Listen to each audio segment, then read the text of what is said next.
back to my YouTube channel, and today you guys, I'm coming at you with another scary video. So today you guys, we're going to be diving into another paranormal game known as the Elevator Game or Elevator to Another World. So you guys, the purpose of this game is to transport you to an entirely different world where you're the only one present. And the only thing you need to play this game is a building with an elevator that has at least 10 floors. So one thing that I found really interesting about this game is that this game is said to be the cause of Eliza Lam's death back in 2013. So, Eliza Lam was staying at a Cecil Hotel, and a couple of days later, her body was found unalived in the hotel's water tank. So, we're going to talk about the game, we're going to go through the rules, we're going to talk about how you should play, even though you should not play, and then we're getting into the case of Eliza Lam and what really happened that day at the Cecil Hotel. So, like I say with all my scary videos, if you guys are okay with this kind of stuff, feel free to click off. But now, let's get into the game. Okay. What is the elevator game, and how do you play? Urban legend or portal to another world. The elevator game's purpose is to blur the lines of reality for players if they follow the rules and don't make a potentially fatal mistake. One disturbing case has caught the attention of believers and skeptics. The last known video of Eliza Lam alive showed her in an elevator in the Cecil Hotel. Days later, her body was found in the hotel's water tank. To this day, nobody knows how she got unalived or how her body got there. The video is strange to say the least, unsettling if you watch it a few times. No one can make sense of what exactly happened to Eliza Lam until conspiracy theorists and paranormal investigators zeroed in on one explanation: an urban legend called the elevator game. What is the elevator game? The elevator game, or the elevator to another world, is not for the faint of heart. Originating in Korea and Japan, it's essentially a step-by-step ritual that is believed by some to blur the lines of reality.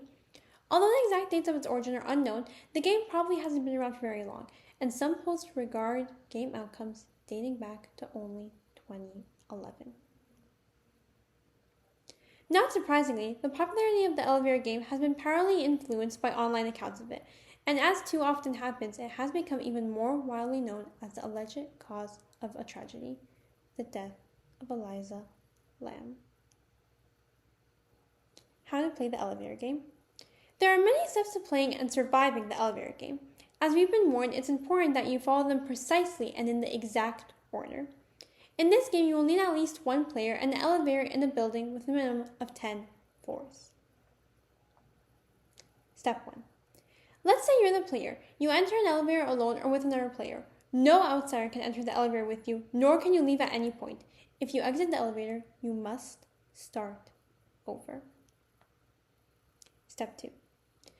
Then you ride the elevator from floor to floor in a specific sequence: up to the 4th floor, down to the 2nd floor, up to the 6th floor, back down to the 2nd floor, up to the 10th floor, and then down to the 5th floor. Remember not to get off at any of the floors. Step 3. When you get to the 5th floor, you may encounter a mysterious woman. Do not look at her, and do not answer or interact with her in any way. The consequences of engaging with her are said to include the possibility of never returning to the real world. Okay, so at the 5th floor, you're going to meet a mysterious woman, and you're not supposed to talk to her or look at her or say anything to her, or you might not return to the real world to return to our world. Okay, that's terrifying. Okay, step 4. Now push the button to descend from the 5th floor to the 1st floor. Here's where they say things get crazy. If the elevator operates normally and takes you to the 1st floor, exit immediately and do not look back or talk to anyone. Maybe instead of taking you from the 5th floor to the 1st floor, the elevator begins to go up. Well, congratulations. You're being allowed into the other world, or so they say. Alternatively, you may resist the urge to freak out and instead simply press the emergency button and wait for the fire department to arrive with help. So now you know how to punch your ticket to this portal to the other world. Elevator game believers say all sorts of things might happen at this point. Things might look different, it might be dark and spooky, and the power may even be out. No one else will be around. Some players have even claimed that they looked out the window and only saw a red cross in the distance. You may even lose consciousness. You're probably wondering how to get back home. Well, don't worry, there's an answer for that.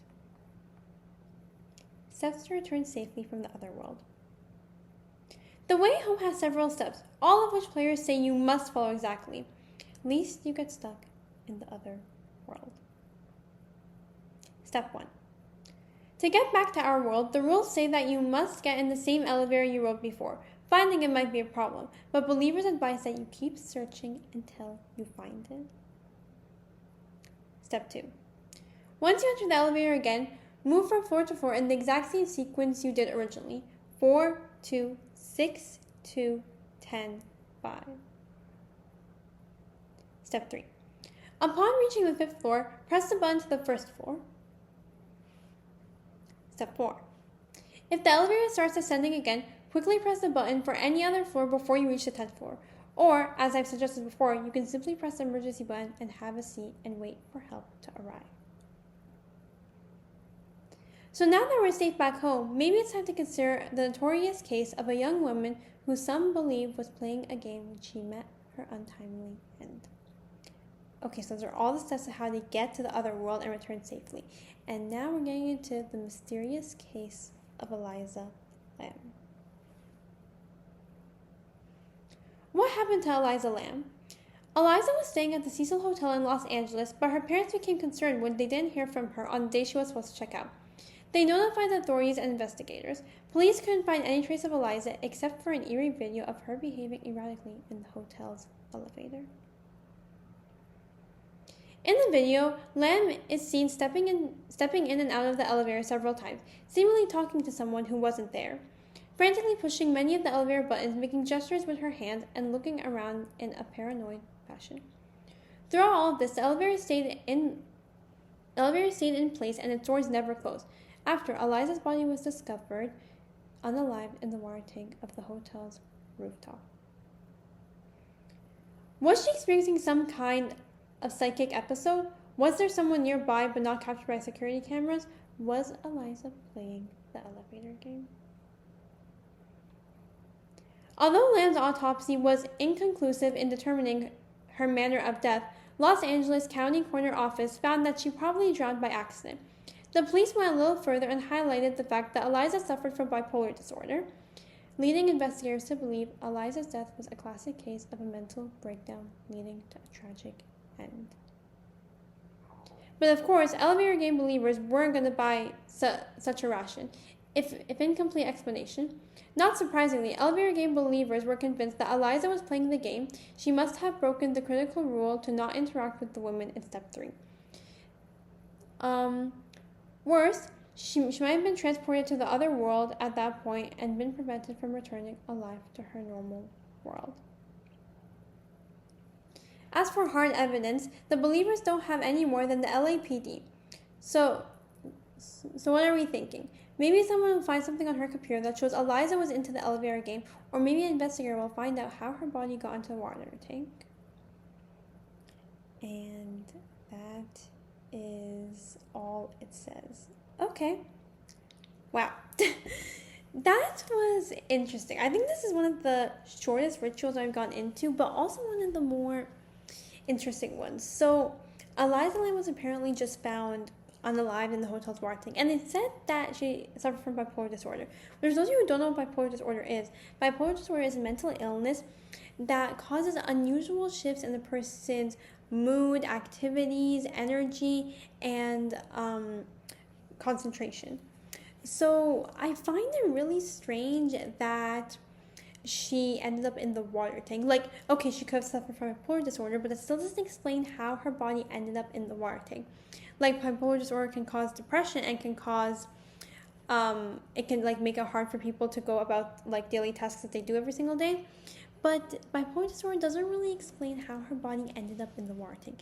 I could have come to, like, a psychological explanation and said that, okay, maybe, like, this happened because she had bipolar disorder, but that still doesn't explain how her body ended up in the water tank, which I do believe in the paranormal, but I just find it strange that even if she did suffer from bipolar disorder, how did her body end up on the rooftop of the hotel water tank? Also, I feel this game is a bit too, I'd say, risky. Like, there's a possibility you might not return to our world, which a ton of YouTubers have actually tried this game on YouTube. You can find a ton of videos of YouTubers actually attempting this game. And some returned to the other world. Some had experiences that made them regret playing this game. Also, the fact of that weird woman who enters with you. Like, you can't look at her, you can't talk to her, and apparently if you do, you might not return back to our world. I just feel this game is too risky in the sense that yes, you're going to be in another world, but that other world isn't exactly as amazing. Like, I know some people are going to be like, oh my god, like, that's amazing being in a world all to myself, but it's not exactly perfect. Like, they say you might not be able to find the elevator after, and if you can't find the elevator, you can't return to our world. This game just seems really dangerous and really wrong on so many levels. Like, it's the sense that you need to find the elevator to return to our world, and you might start ascending back to the 10th floor. And like she even said, that you might have to press the emergency button and wait for the fire department's help, which I feel is just wasting like a firefighter's time, like just something this ritual. But again, I mean, a lot of people do try it, and also it's a sense that you just have to be careful and you have to like follow the steps correctly, or else you won't return back to our world. And I find what happened to Eliza Lamb so strange because her body ending up in the water tank has nothing to do with her having a bipolar disorder. Like, how did she get up there, and how did she end up unalived in the water tank in the first place? Like, okay, she might have had a manic episode with her bipolar disorder. She might have maybe been depressed. She might have, not been able to do stuff. But again, that doesn't explain how her body ended up in the water tank. Comment down below. Let me know what you guys think. Do you think it was because she had bipolar disorder, or do you think that she actually played the elevator game and something happened to her? But that's pretty much it for today's video. Comment down below and let me know what you guys think. Also, I feel like the police are pointing to her having bipolar as her reason for being unalive, because police will never look at a paranormal point of view when it comes to investigating cases. I think the only time they might have done that was the case of Emily Rose, so the exorcism of Emily Rose, and the case of Veronica. So both of those are movies, the exorcism of Emily Rose and the movie Veronica. I watched Veronica, and I think those are the only two times that police pointed to something paranormal happening with their deaths, but police normally don't point to paranormal cases. I think those are the only two cases where police pointed to paranormal, because not everybody believes in the paranormal, not everybody believes in this kind of stuff. But the exorcism of Emily Rose and Veronica, police have pointed to paranormal accusations for that case, because it was something paranormal that happened with Veronica and Emily Rose. If you guys do want me to do a video about those two cases, comment down below and I'll do them. But yeah, that's it. Comment down below, let me know what you guys think, and let me know what you think happened to Eliza Lamb, and I'll see you on the next video. Bye! Love you!